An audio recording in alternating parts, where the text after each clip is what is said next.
Welcome to Rex's Bible Minute, a weekly video where I talk about Jesus, Christianity, and basically anything along those lines.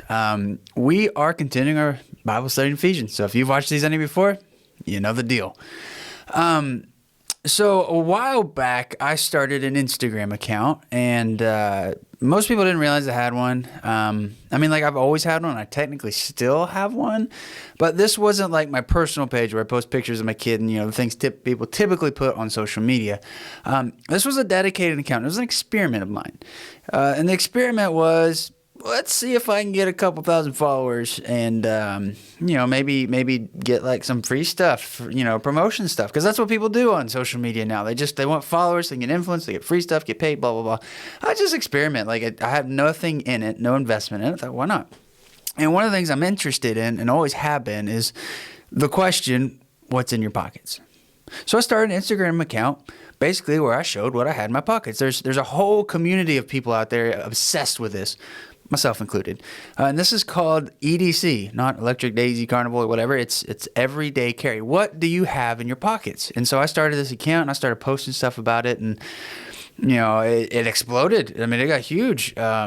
Ended up selling it and buying a new pair of boots. Worth it. But the part of the appeal of this community and why it's so attractive and so popular is because I think we all kind of have a need to answer that question of what is essential to have on us. What are the things that we absolutely have to have on a daily basis, and what do you carry, and what do you think is essential, and how can I learn from what you carry, and how can I change what I have? Like it's a big nerd thing, and women like it a lot, but they don't realize they like it. Everybody, they have their own things with purses and stuff like that, but it's typically a male-oriented community with the official EDC tag. But everybody is into EDC because everybody carries things on them every single day. Now, to get to my point, the question of what is essential for everyday carry, in my opinion, there are three things that I really just never leave home without. One is a pocket knife, one is a pen, and the third one is a flashlight. I carry a flashlight with me all the time. And I have had about 1 million of these things because I always say, like, if you're looking for a gift for a guy, a flashlight always is a good idea, just about, because you just can never have enough. They're always cool. They click, they shine, flashlights are cool. But the reason I say that this is essential is because if you don't have this and you need this, you're really hurting. And darkness is everywhere. Everywhere you look, there's darkness. And yeah, you could probably get by without it, but having a light in dark places, yeah, that's important. That's everyday carry stuff right there. So let's get into this week's lesson. We are in Ephesians chapter 5. And you might have noticed, once we got to chapter 4, the letter started sounding a little different. And that's because the first half of this letter, chapters 1 through 3, Paul was explaining how God worked to unify creation, how to bring unity, togetherness to it, to restore things to what he initially designed. And he did that through Jesus. And so there's a lot of explaining how that happened, why that happened, what are the results of that happening. But the second half of this letter is the church being Jesus's tool for uniting creation. And the tone changed, because if the church does anything, it's because you and I, the church, chose to do it. And so this half of the letter feels a lot more instructional because it is. Like, Jesus is using us, he's working through us, but we have to do our part. And so this half of the letter is a lot of instructional stuff of this is what it means to be the church. This is what it means to be a tool in Jesus' hand in this very, very broken world. And so we're picking up where we left off last week. That's basically what we're going to be looking at the rest of this letter is instructions on how to be a tool in Jesus' hands. And so we're going to be in verses 3 through 14. It's going to be a short section today because, again, this whole section is you either have to do it all at once or you have to break it up into really tiny pieces. So we're going to do the really tiny pieces. That way these aren't an hour and a half long. So let's get into this. As always, I want to read the whole thought bubble we're going to look at, and then we'll go and break it down verse by verse. So starting in verse 3, it says this. It says, "But sexual immorality and all impurity or covetousness must not even be named restrained among you as is proper among saints. Remember that word saints is Christians. Like, it's not super Christians, just sanctified ones. That's us. He says, let there be no filthiness, nor foolish talk, nor crude joking, which are out of place. But instead, let there be thanksgiving. For you may be sure of this, that everyone who is sexually immoral or impure, or who is covetous, that is an idolater, has no inheritance in the kingdom of Christ and God. Let no one deceive you with empty words, for because of these things the wrath of God comes upon the sons of disobedience. Therefore, do not become partners with them. For at one time you were darkness, and now you are light in the Lord. Walk as children of light, for the fruit of light is found in all that is good and right and true. And try to discern what is pleasing to the Lord. Take no part in the unfruitful works of darkness, but instead expose them. For it is shameful even to speak of things that they do in secret. But when anything is exposed by the light, it becomes visible. For anything that becomes visible is light. Therefore it says, awake, O sleeper, and arise from the dead, and Christ will shine on you. Now again, it's very instructional. Very big concepts here that we're going to look at. But at the end of the day, this is Paul telling his readers how to live their life. So if you want to learn to live your life a little better, if you want to live closer to what God intended you for your life to look like, stick around. So, verses 3 through 7, again, I'm reading from a different version. That was English Standard. This is Kingdom New Testament, just because, like I said last 2 weeks, it's important that you learn to listen to differences, because we're reading Greek originally, and if you're like me, you don't speak Greek fluently, so we have to use a translation, which is a copy, and copies, no matter how good they are always imperfect in different ways. So it's important that you read different translations as long as they're faithful and not biased, as much as is possible. All right, so Kingdom New Testament, verses 3 through 7. This is the first section we're going to break down. It says this: as for fornication, uncleanness of any kind, or greed, you shouldn't even mention them. You are, after all, God's holy people. Remember that word, saints?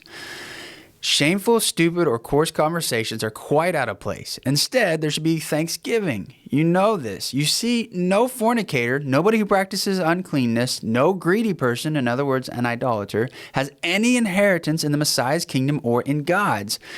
Don't let anyone fool you with empty words. It's because of these things, you see, that God's wrath is coming on people who are disobedient. So don't share in their practices. Now, before I get into this, I want to clarify something. It says that these people who do these things that we're going to look at here in a second, says they don't have any inheritance in the Messiah's kingdom, in Jesus' kingdom, or in God's. Now, does that mean Jesus is going to have a kingdom over here and God's going to have one over here? I thought they were the same person. Remember, eggs, whites, and shells? What does that mean? This is something that Paul mentions in passing because it's not meant to be like a big theological thing, because God and Jesus are the same person. Different persons, same Godhead. That right there will blow your mind if you think about it too hard. Just accept it, that God and Jesus are the same person, but they're two separate persons of the same Trinity God. All right, just trust me. Anyways, God's kingdom and the Messiah's kingdom, what Paul is saying here, there's a reference in 1 Corinthians where it's basically coming down to Jesus's kingdom is this right now, the church. We are Jesus's kingdom right now.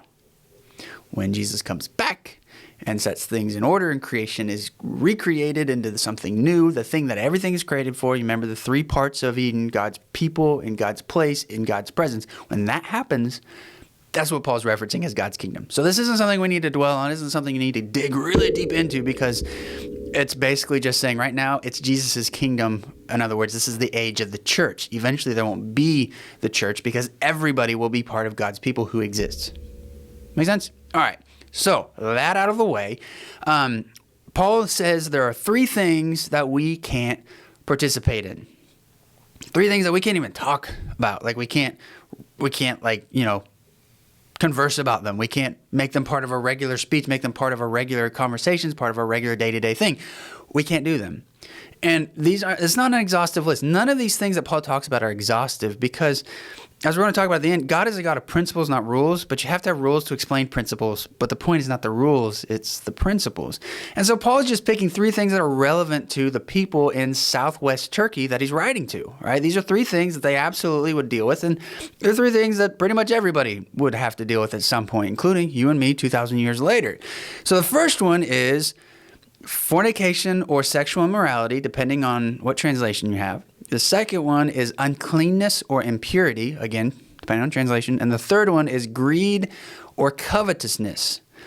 And so I want to go through and kind of make sure we all understand what Paul really means by each one of these, because some of these words are extremely loaded. And we're going to go backwards because it's easier to explain the last one and it's going to be harder to explain the first one. So the first one is greed or covetousness. If you went to Sunday school, you've probably heard the word covet before, and it's usually found at the last commandment of the 10 Commandments, Exodus 20:17, the Decalogue, which is a fancy word for the 10 Commandments. But it says, you shall not covet your neighbor's house, you shall not covet your neighbor's wife, nor his male servant, nor his female servant, or his ox, or his donkey, or anything that is your neighbor's. And, if you were raised in church, I know not everybody has, that's probably your reference for the word covet. Right? That is where you use that word more than any other place. It's talking about wanting other people's stuff, right? That's what you use the word covet for.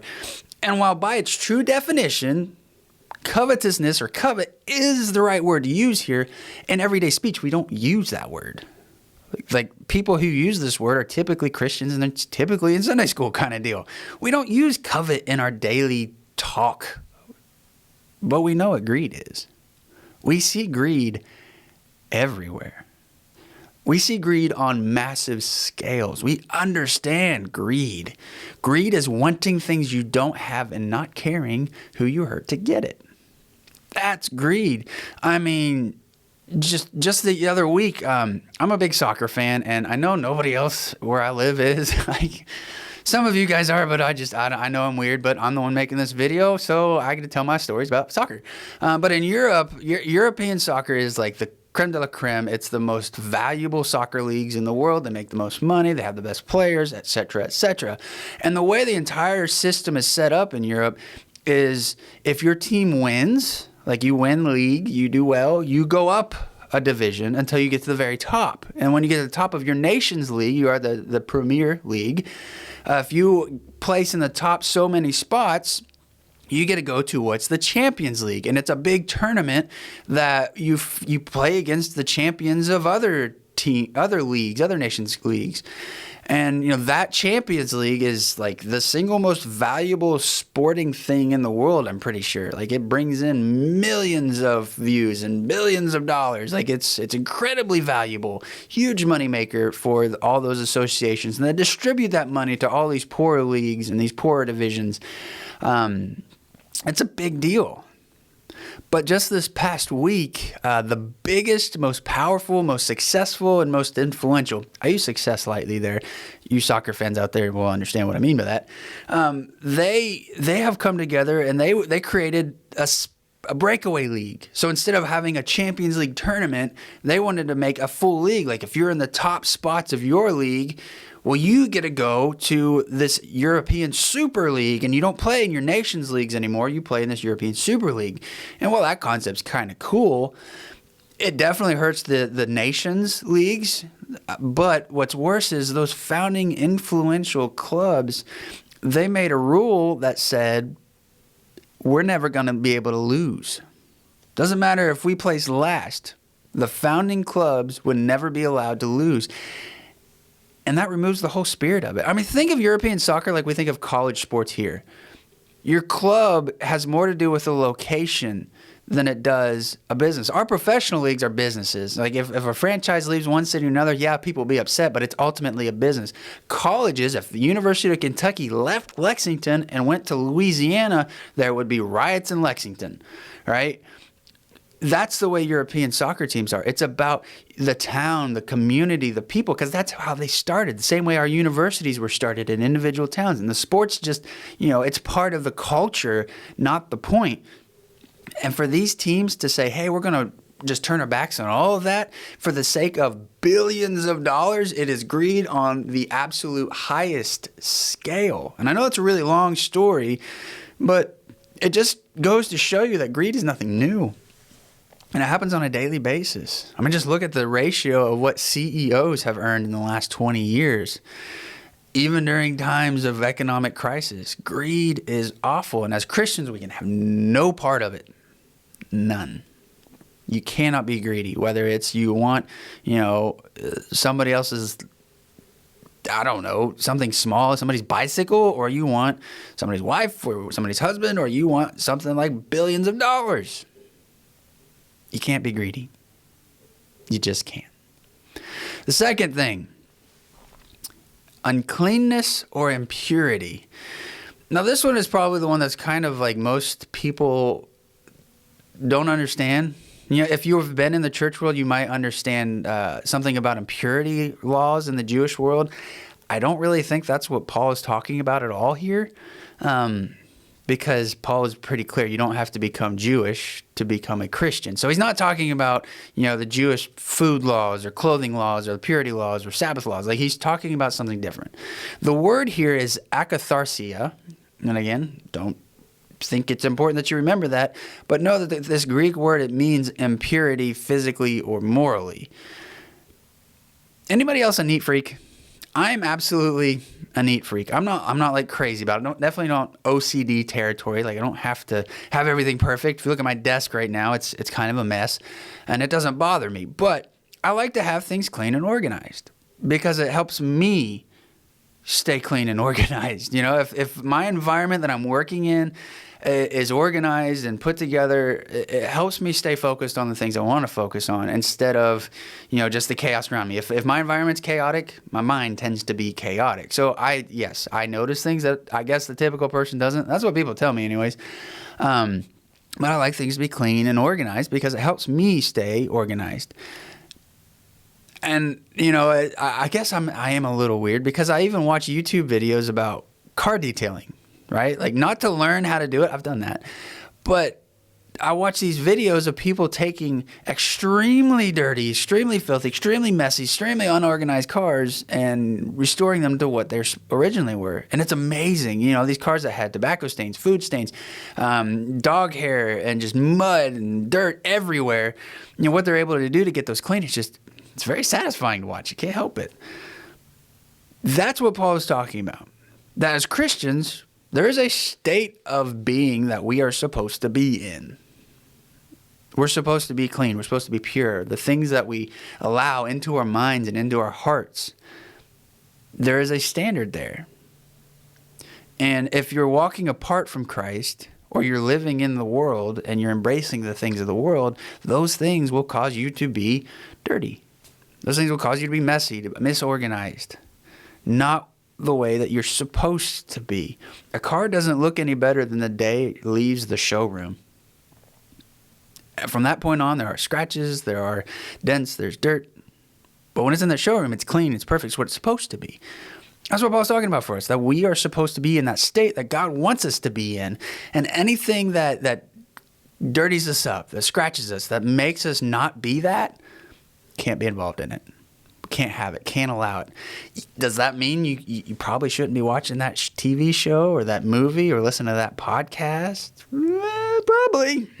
But that's between you and God. Again, God is a God of principles, not rules, but you have to have rules to explain the principles. You and him can work out what you watch. I ain't going to tell anybody what they can and can't watch because it's not the same for everybody. But if it causes you to defile your brain and your heart, if you start to dwell and think in ways that are contrary to what God would have you think, it might be your sign. All right, last one. And this is the difficult one because it's very, very charged in our Western society. It is fornication and sexual immorality. Now, let's be clear here without getting graphic. The Greek word that is used here explains exactly what Paul is talking about. The Greek word is porneia. Porneia. We're talking about sexual purity. We're talking about our sexuality. Now, instead of doing what a lot of preachers do and pointing at different things, saying, that's wrong, that's wrong, that's wrong, that's wrong, that's definitely wrong. What in the, that's like, no, I'm not going to do that, because that's not the right way to think about it. It's not the right way to think about sin, period. Sin, if you remember from a few weeks ago, is an archery term. Bullseye, no sin. You miss by an inch, you have an inch of sin. You miss by a foot, you have a foot of sin. Okay? Sin is missing God's standards. God has an intended design for every aspect of creation. If you're not hitting that design, if you're not hitting that standard, that's sin. So it's not about doing bad things or doing the wrong things, even though those are definitely part of sin. The point is you're not hitting the good standards. So you could be a great person that does good things, but if you're not hitting God's standards, you're still not what you were created to be. You're sinful. So think about it that way. Instead of like pointing at someone, beating somebody over the head with it, like there are a lot of really good people out there who are extremely sinful. So when it comes to sexual morality, there is a standard that God has set. And that standard is one man, one biological woman, in the context of marriage, and only with each other. That's it. That's the standard. Anything that deviates from that fails to live up to God's standard and is therefore sin. Same as anything else. It's not something that we should be like super dwelling about and super like vocal about. But we live in a society where sex is everywhere. I mean, it's everywhere. You know, N.T. Wright in his commentary on this section says that at his school there was a poster that just had in big bright red letters, it said sex. And at the bottom of it said, now that I have your attention, join the rowing team. Like, we're obsessed with it in our society and in our culture. And therefore, it gets more attention when we talk about sin. But the reality of it is, it's just another place that so many people fail to reach God's standards. Does that mean we should just accept anybody who doesn't meet that standard? No. Well, let me rephrase that. We accept everybody. We love everybody, but we love them too much to leave them that way. If God says this is the way that things are supposed to be, we have to hold to that standard as best we can. We're absolutely going to fail. I mean, people who think that they don't fail this standard, yes, you do. Because Jesus said what's in your heart and in your mind matters just as much as what you actually do. So if you lust after somebody that isn't your spouse, you just did. I mean, you fail this standard. So we can't look at people who are openly, physically failing the standard and hate them, because you're just as guilty as they are. So we all fail. We all fail in this standard, just like we fail in other standards. We have to strive to hit God's standards, knowing we never fully will, at least not until Judgment Day. And we have to love people, but we have to speak the truth. And that's the bottom line here, that we're all guilty. We all need Jesus. We all need grace. And that no human being is illegal, to borrow language. That nobody should be treated with hatred or malice. Everybody should be shown compassion and kindness. Remember, that's what we talked about a few weeks ago. Christians are supposed to be known by their kindness. It's not our job to judge. That's God's. Plain and simple. When it comes to matters of sexuality, when it comes to matters of sin, that's God's realm.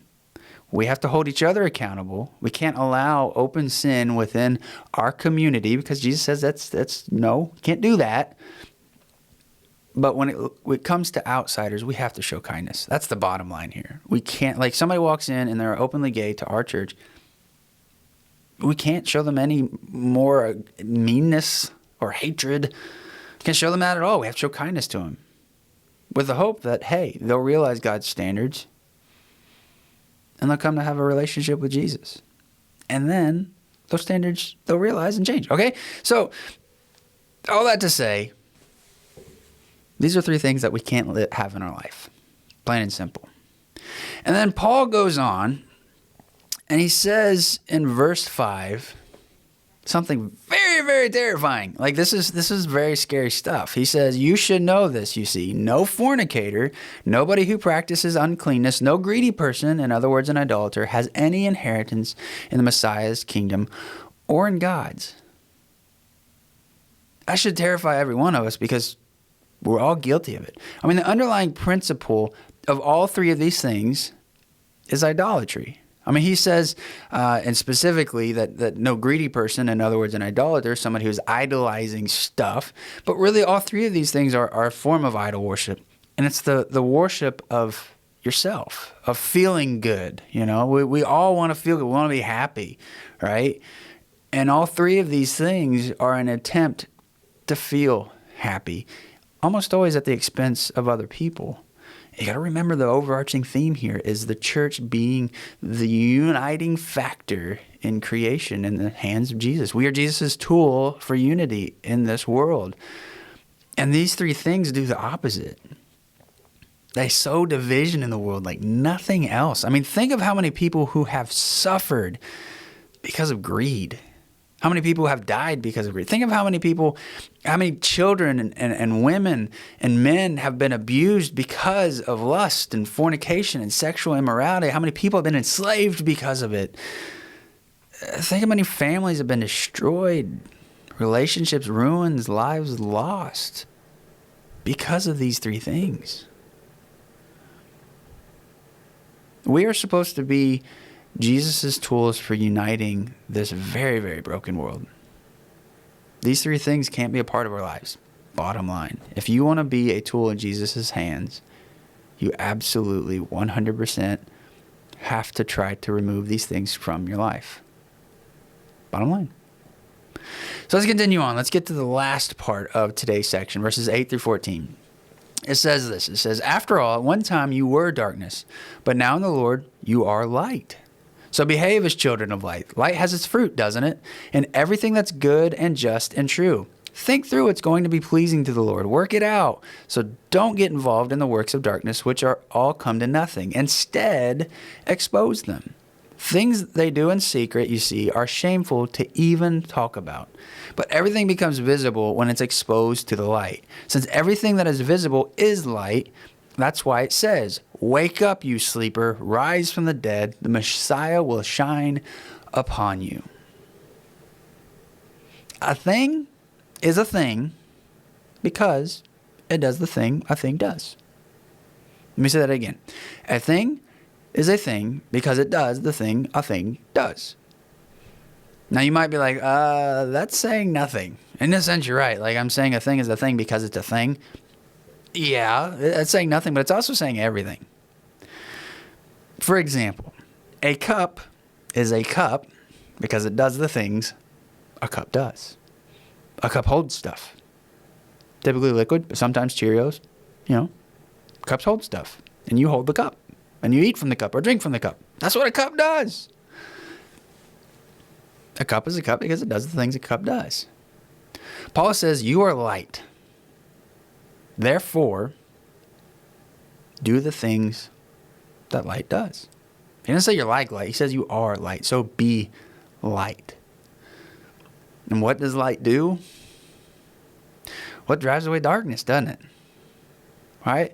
You shine a light in a dark place, no more darkness. They can't coexist with each other. So if we are light, we have to be light. We have to be a light to the world around us. And when he says expose the works of darkness, I mean, to me, I understand this to be a call to justice. That when you see injustices, works of darkness, expose them. Do something about the wrongs that are happening in the world around you. Do something. Be light. Drive out darkness. And it should be implied that if you're light, you can't be darkness. And darkness can't be light. And so if you're light, you can't do the things of darkness. And what is darkness? Darkness is creation not being as God intended it to be. I mean, really, that's the bottom line here, isn't it? That creation is broken, and that's darkness. Whereas if creation was as it was supposed to be, That's light. And the church is that first beams of light of creation being as it's supposed to be, breaking through the darkness. That's us. So we have to be that to the world around us. I mean, if you look at creation from that point of view, you realize that sin is just creation not being what it's supposed to be. And when we think about the punishment that comes along with it, typically we think in terms of like God is punishing people who did bad things. In a sense, that's still very right. Like, it's not wrong to think about sin and God's wrath like that, but it's also important to understand the other side of it. Let me explain what I mean. A computer is designed to do certain things, right? A computer is designed to compute, do calculations, display things, type things, make noises, play videos. It's designed to do certain things. When a computer doesn't do what it's supposed to do, bad things happen, right? Like if it's got an issue with memory, all of a sudden that document you've been working on for hours just disappears without a trace. It's a bad thing. Or maybe the sound doesn't work when you're trying to make a voice call. Or maybe the video doesn't work when you're trying to make a video call. Maybe you're trying to watch a video and it glitches and just shows you every other frame. Like, when a computer doesn't do what it's supposed to do, bad things happen. The human body, if it doesn't do what it's supposed to do, bad things happen. That's pretty much the definition of a disorder. If your body isn't operating and functioning the way it's supposed to, the body suffers. The computer doesn't work right. The body doesn't work right. Creation was designed to do a certain thing, to operate a certain way, to look a certain way. And when it doesn't, it breaks. Bad things happen.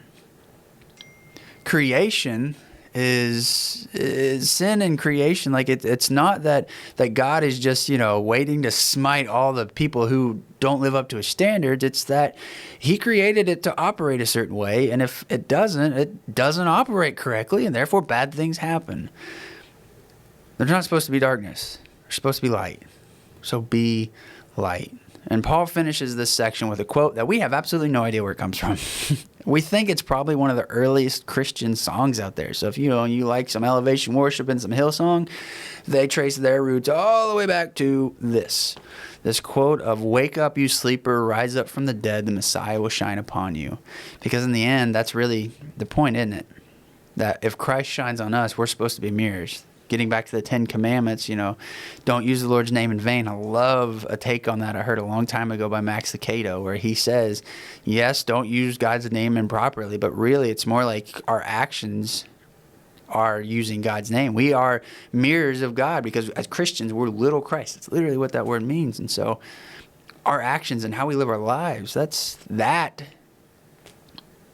using God's name. And if Christ shines upon us, we have to reflect that to the world around us.